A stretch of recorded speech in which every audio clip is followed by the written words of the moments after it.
இது ஹாங்காங்கில் ஒரு கட்சி கலைந்தது என்பதல்ல. இது என்ன அப்படின்னா, வேறு எல்லா நாடுகளுக்கும் கம்யூனிஸ்ட்டை உள்ள விட்டா என்ன ஆகும், பேச்சுரிமை அந்த உரிமைன்னெல்லாம் இவன் பேசுகிறானேன்னு நீங்கள் நம்பி இவனை உள்ள விட்டேன்னா இவன் உங்களை எந்த நிலைமைக்கு ஆக்குவான்னு.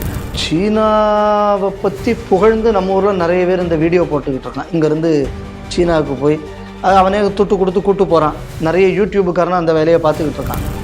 அப்போ இந்த மாதிரி சீனாவுக்கு ஆதரவாக பிரச்சாரம் செய்து சீன ஆதரவு மனநிலையை ஏற்படுத்தக்கூடியவர்கள், இவர்களையும் அரசு கண்காணிப்பில் வைத்திருக்க வேண்டும்.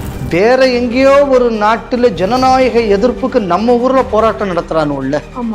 ஏன்டா இப்போ ஜனநாயகம் அழிக்கப்பட்டிருக்கிறதுக்கு சீனாவுக்கு எதிராக எவனா ஒரு போராடினா. ஏதாவது ஒரு நாட்டில் கம்யூனிசம் என்று ஒன்று ஆட்சிக்கு வந்தால் அங்கே ஜனநாயகம் என்பது அழிந்துவிடும். ஹாங்காங்கில் இருக்கக்கூடிய மிகப்பெரிய ஜனநாயக ஆதரவு கட்சியான டெமோக்ராட்டிக் பார்ட்டி வந்து கலைக்கப்பட வேண்டும் அப்படின்னு சொல்லி அந்த மெம்பர்ஸ்னுடைய கோரிக்கைகளிட்டு முடிவு செய்து அதற்காக வாக்கெடுப்பு நடத்தியிருக்கிறார்கள். அந்த வாக்கெடுப்பில் 97% மெம்பர்கள் இது கலைக்கப்படலாம் அப்படி என்பது அதற்கு ஆதரவாக வாக்களித்ததால் இப்போ அந்த கட்சி என்பது கலைக்கப்பட இருக்கிறது. ஏற்கனவே தெரியும், சீனாவினுடைய ஆதிக்கம் அங்கே அதிக அளவில் இருக்கிற நிலையில் இந்த கட்சி என்பது இப்போ கலைக்கப்பட்டதுனால இப்போ ஒரு எதிர்கட்சிங்கிற ஒரு வாய்ஸே இல்லாமல், ஒரு டெமோக்ராட்டிக்னுடைய வாய்ஸே இல்லாமல் இப்போ அங்கே அந்த மாதிரியான ஒரு சூழ்நிலை அங்கே ஏற்பட்டிருக்கிறது. வெள்ளக்கார ஹாங்காங்கை சைனா கையில் ஒப்படைச்சிட்டு போகும்போது என்னென்னா, இந்த சில ஏற்பாடுகள் மாற்றப்படக்கூடாது அப்படிங்கக்கூடிய இதில் போனது. அதாவது சில கண்டிஷன்ஸோட அப்போ இந்த கட்சி இருந்தது. வெள்ளக்காரன் ஹாங்காங்கை சீனாட்டை கொடுத்துட்டு போனதுக்கப்புறம் இன்றைக்கி அங்கே டெமோக்ரஸி செத்து போச்சு.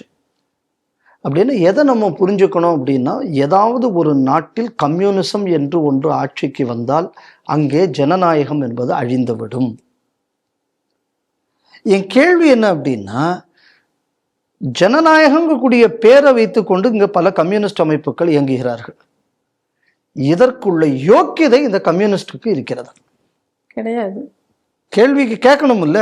ஜனநாயக மாதர் சங்கம் ஏண்டா, கம்யூனிஸ்ட் ஆட்சி இருக்கக்கூடிய இடத்துல எங்கேயாவது ஜனநாயகம் இருக்கா? இருக்காது. இப்போ இது ஒரு நல்ல எக்ஸாம்பிள். என்னன்னா, ஜனநாயகம் இருந்த பகுதியில் ஜனநாயகத்தை கம்யூனிசம் அழித்திருக்கிறது. நிச்சயமாக. இப்ப வேற எங்கேயோ ஒரு நாட்டுல ஜனநாயக எதிர்ப்புக்கு நம்ம ஊர்ல போராட்டம் நடத்துறான்னு உள்ள. ஏன்டா இப்ப ஜனநாயகம் அழிக்கப்பட்டிருக்கிறதுக்கு சீனாவுக்கு எதிராக எவனா ஒரு போராடினா. ஏன்னா மவுண்ட் ரோடு மாவோன்னு ஒரு பத்திரிகை இருக்கு, ஹிந்துன்னு. இப்ப நீ எழுத வேண்டியதானே, சைனாவுக்காக மாவோவுக்காக பக்கம் பக்கமா எழுதிச்சு ஹிந்து பேப்பர். ஏன்னா இப்ப ஜனநாயகம் அழிஞ்சு போச்சு, நீங்க தான் டெமோக்ரஸிக்காக வேண்டி உலகம் முழுக்க தூண் போட்டு ஸ்டூல் போட்டு ஏறி நிற்கிறவங்களாச்சே. இப்ப நிற்க முடியாது இல்ல. நீ நின்னா சைனாக்காரன் அவன் ஸ்டூல அவன் தலையில போயிடுவாங்கிற பயம் உனக்கு இருக்கு இல்ல. நீ அவன்கிட்ட வாங்கி தங்குறவன் தானே.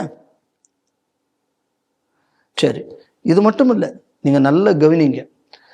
எங்கெங்கெல்லாம் கம்யூனிசம் இருக்கும், இப்ப பாருங்க, உள்ளாட்சி தேர்தலில் காங்கிரஸ் கூட்டணிக்கு வெற்றி வந்த உடனே என்ன நடந்தது அப்படின்னா, ஆட்சியில் இருக்கிறது கம்யூனிஸ்ட்.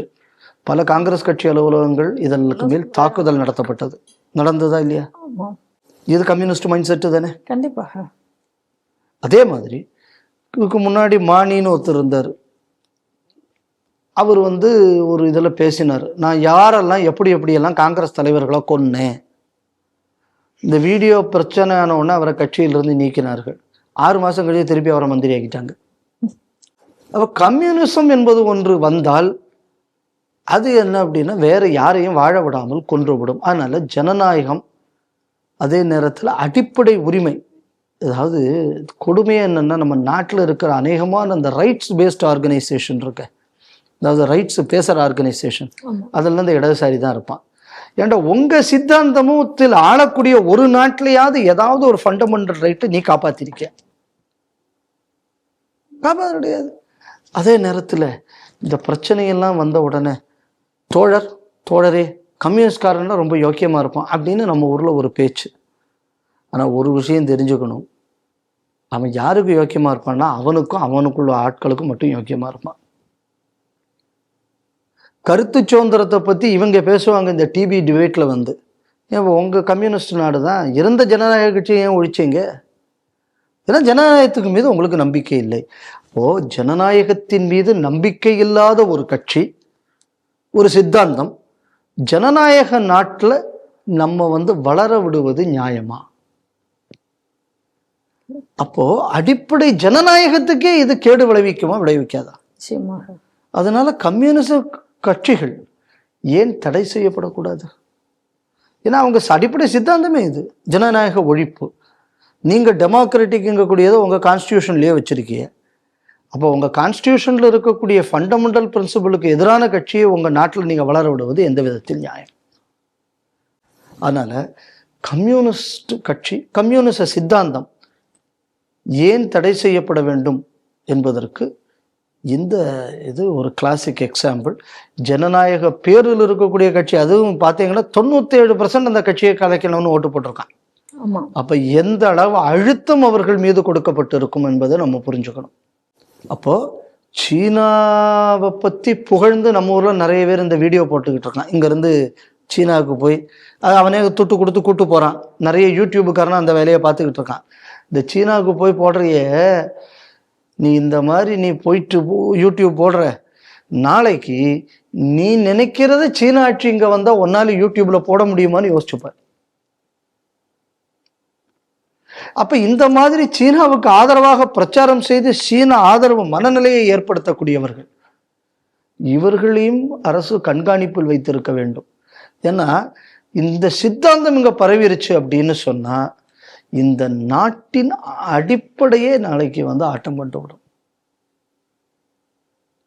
அதனால இது ஹாங்காங்கில் ஒரு கட்சி கலைந்தது என்பதல்ல. இது என்ன அப்படின்னா, வேற எல்லா நாடுகளுக்கும் கம்யூனிஸ்டை உள்ள விட்டா என்ன ஆகும், பேச்சுரிமை அந்த உரிமைன்னெல்லாம் இவன் பேசுறானேன்னு நீங்க நம்பி இவனை உள்ள விட்டேன்னா இவன் உங்களை எந்த நிலைமைக்கு ஆக்குவான்னு நீங்க நல்லா தெரிஞ்சுங்க. இவன் அளவு உரிமையை ஒடுக்கக்கூடியவன் உலகத்திலேயே யாரும் இருக்க முடியாது என்பதற்கான ஒரு கிளாசிக் எக்ஸாம்பிள் இது. அதனால ஜனநாயக விரோத கம்யூனிஸ்ட் எள்ளளவும் சிந்தனையில கூட எவனுக்கும் போய் உட்காந்துடக்கூடாது. இன்னைக்கு பல வெஸ்டர்ன் கண்ட்ரீஸ்லாம் இவன் கம்யூனிஸ்ட்டுங்க கூடிய பேரில் இருக்கக்கூடாதுங்கிற முடியாது, மக்கள் ஏற்றுக்க மாட்டாங்கிறதுனால தான் இந்த டெமோக்ராட்டிக் லிபரல் இங்கக்கூடிய பேரில் இவன் போய் உட்கார்ந்து இருக்கிறது. ஆனால் இந்த நாடுகளும் இப்படிப்பட்ட ஒரு நிலைக்குத்தான் போய்கொண்டிருக்கிறது. இதைத்தான் இந்த செய்தியில் நம்ம புரிஞ்சுக்க வேண்டியது.